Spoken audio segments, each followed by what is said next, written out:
used to make waffles at least once a week about 2 years ago. Not sure why I stopped doing that, to be honest, but moving forward I definitely want to make waffles more often again. This recipe is very simple and it's based on the chocolate waffles that are already on the website, but using speculoos spice instead to make them Christmas themed. I also add some yogurt to make the waffles nice and soft, flax seeds as a binder, and a vegan buttermilk. This batter makes 2 large waffles and I cook them in a lightly greased waffle iron until they're nice and set.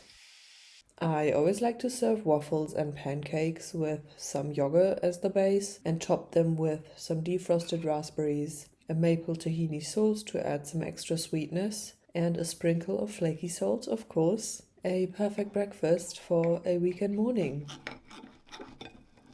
Moving on, the morning of filming this was a very cloudy and gloomy one, so I was craving something that was hearty and filling. Of course, porridge was the first thing on my mind, and this version turned out especially delicious. I made a peanut butter base and a cherry cardamom compote using frozen cherries.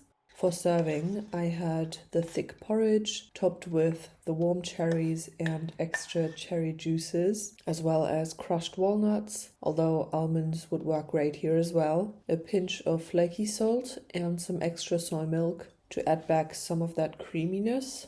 This was so good. I'll be getting frozen cherries a lot more often from now on to make this exact breakfast.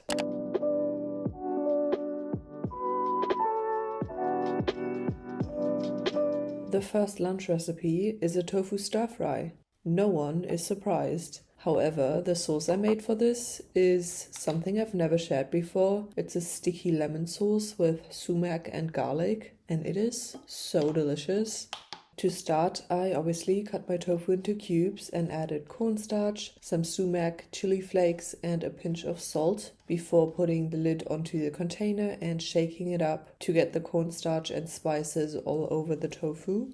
At this point, you can add the tofu and immediately kind of shake the pan like this, so the tofu is kind of sliding on the bottom of the pan. Now we're going to cook the tofu undisturbed for about 3 minutes. If it gets too dark too quickly, just turn the heat down a bit. In the meantime, we're going to quickly make the sauce with sesame oil, salt, lemon zest, and lemon juice, as well as a bit of water. I mix it in the same container as the tofu to save on dishes and also to use up the remaining cornstarch, which will help thicken the sauce once we cook it. After 3 minutes, you can start to check on the tofu every 30 seconds if it's reached your desired level of crispiness and color, and then you can start flipping, which should be very easy now thanks to the preheated pan and the cornstarch. Cook for another 2 to 3 minutes on the other side. I usually only do 2 sides, but you can definitely fry more sides if you want. I remove the tofu from the pan, turn the heat to low, and add the sliced garlic. As you can see, there's more than enough oil left to fry the garlic using this method. I let the garlic get fragrant before adding the tofu back in, along with the sauce. We're still on a low heat, and I let the sauce cook for about 3 minutes for the cornstarch to work its magic and thicken. You definitely want some saucy bits left in the pan. Ideally, I would have a bit of a runnier sauce. With setting up the camera and stuff like that, the tofu thickened a little bit too much, but that's okay. It was still absolutely delicious. It's so bright and acidic in flavor, which I personally love. However, I do recommend serving it with something that's more neutral, like rice and cucumber, just because the lemon flavor by itself is obviously going to be very punchy, so you wouldn't want to have too much of that punchy flavor. When I thought about the recipes to make in this video, I was trying to cover a bunch of different types of meals, and coming up with a salad might have been the hardest part because I just don't really crave salads as a meal in the wintertime, to be honest. Regardless, I thought of this kale, couscous and tofu salad with a Dijon dressing. What's great about this recipe is that we make a dressing that's used to 1. Dress the tofu, 2. Be massaged with the kale, and 3. Leftovers turn into the salad dressing. I make some couscous just with vegetable broth powder for extra flavor. I set this to the side to cook and then turn my attention to the kale, which in my case was pre-chopped, but if you have a full head of kale, just give it a chop beforehand. I once again add some of the dressing and start massaging it like this, squeezing my hands together to break down the cell balls. This method of preparation makes the kale a lot easier to eat and to digest. Once the couscous is cooked and the tofu is crispy, we can assemble. I also add some red onion and fresh parsley to add some more color and flavor into the salad. If you have some pickled onions on hand, I would actually recommend adding those. If not, go with the raw onion like I did here. The remaining dressing is used as the final salad dressing. This was a great salad. I'll definitely be making again this winter. Moving on to a very easy and quick chickpea recipe. This one's perfect if you're in a time crunch but want something flavorful and hearty. The prep consists of zesting half of a lemon, mincing up a bit of chili, which you can skip if you don't want this to be spicy, and chopping up a handful of parsley. And then we can move over to the stove, heating up some olive oil in a small pan before adding in some coriander seeds and nigella seeds. We're also adding the lemon zest and chili and frying this for about 2 minutes until the lemon zest turns lightly golden. At that point, we can add in some turmeric before adding chickpeas, vegetable broth powder, and just enough water to cover the chickpeas. Let this simmer for around 45 minutes until some of the liquid has evaporated. Then we can add lemon juice, salt and pepper to taste, and the chopped parsley. Give it a good mix, and that is literally it, maybe 10 minutes in total.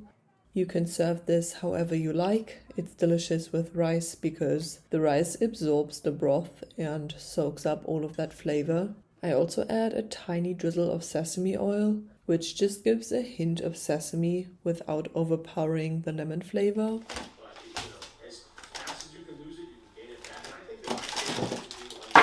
The last lunch recipe is a very classic clean out the cupboard recipe, just using ingredients I had on hand and turning them into something delicious. The main ingredient that I wanted to use up for this were some dried beans, because even though dried beans last for a while, they do not last forever, and I felt like it was time to use these ones up. And I also had a can of corn sitting around, which I added, obviously a bunch of aromatics and spices, and a can of tomatoes as well.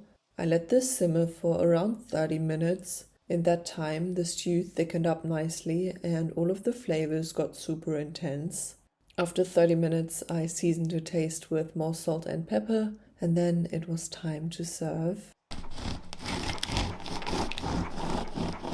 I had baked a mini focaccia to have with it, sliced that up and had it along with the beans, which I topped with a bit of vegan sour cream, parsley and lemon juice to add some more flavor and also cut through the heartiness of the stew. A pretty perfect meal if you ask me. The focaccia was so good for dipping, and the stew made a lot of leftovers I could put in the freezer and enjoy for the next few weeks. Before we move on to dinners, I want to share a project I've been working on for some time now. I have started a Substack newsletter, which is meant to be a very cozy, kind of behind the scenes corner of my kitchen and this channel. I'll be sharing things you won't see on YouTube, like extra recipes, meal guides for holidays or special occasions, stories about cooking, and so on. If that sounds like your kind of thing, I would love for you to check it out. Full transparency, this will be a resource for paying subscribers. It is €6 a month. However, I do want to mention the content on YouTube and my website will always be free, and that's not going to change. The Substack is an additional resource if you're interested in supporting this channel, so I can keep it going in the long run. Alright, let's get back into the video.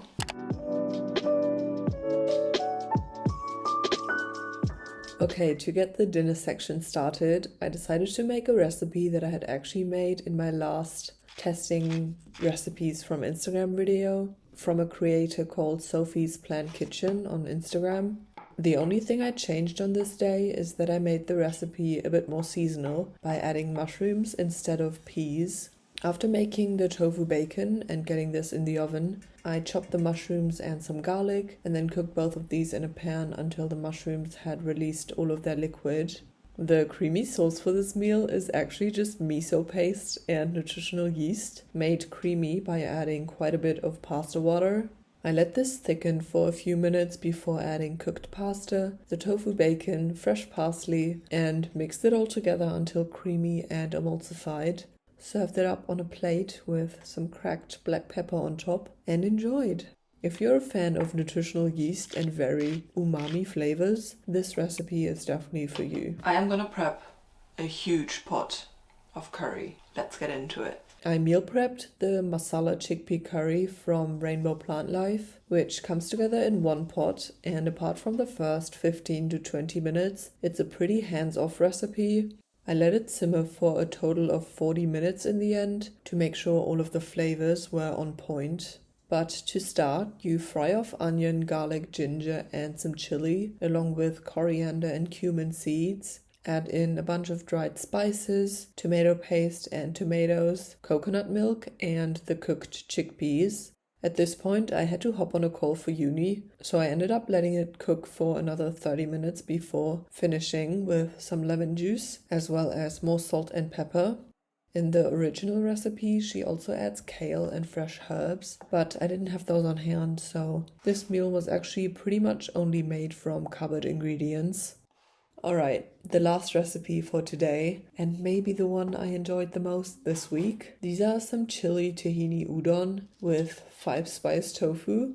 To get started, I made a crumbled tofu topping. I added the crumbled tofu, 5-spice powder, a bit of soy sauce, and a drizzle of oil onto a baking tray and mix it all together before baking for about 20 minutes until nice and crispy and golden brown.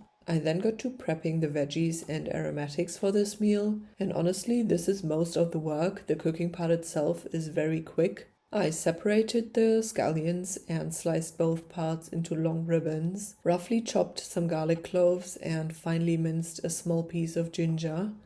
I also got a large carrot and used a julienne peeler to make ribbons out of this. The carrot will add some color into this dish, but also a nice textural element and a slight sweetness in contrast to the spicy sauce. Speaking of sauce, it's just some tahini, some kind of hot sauce. Mine is quite spicy, so I do about a teaspoon of hot sauce, some vinegar and soy sauce, and a splash of water to thin. Next, I cooked the dried udon for about 3 minutes, dropping in those carrot ribbons for the last minute to soften slightly.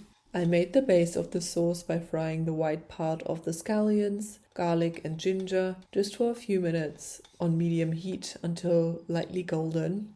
At this point, we can pretty much put the meal together. I add the udon and carrots to the pan along with the sauce. I then also add about half of the 5-spice tofu and the reserved scallion greens and mix it all together. The tofu will soak up quite a bit of the sauce, so add a bit more water as needed. This was so good. Spicy but not too spicy. The different textures were on point, and overall, I just liked this meal very much. I hope you enjoyed this recipe inspiration. I will see you in 2 weeks trying some more saved recipes from Instagram.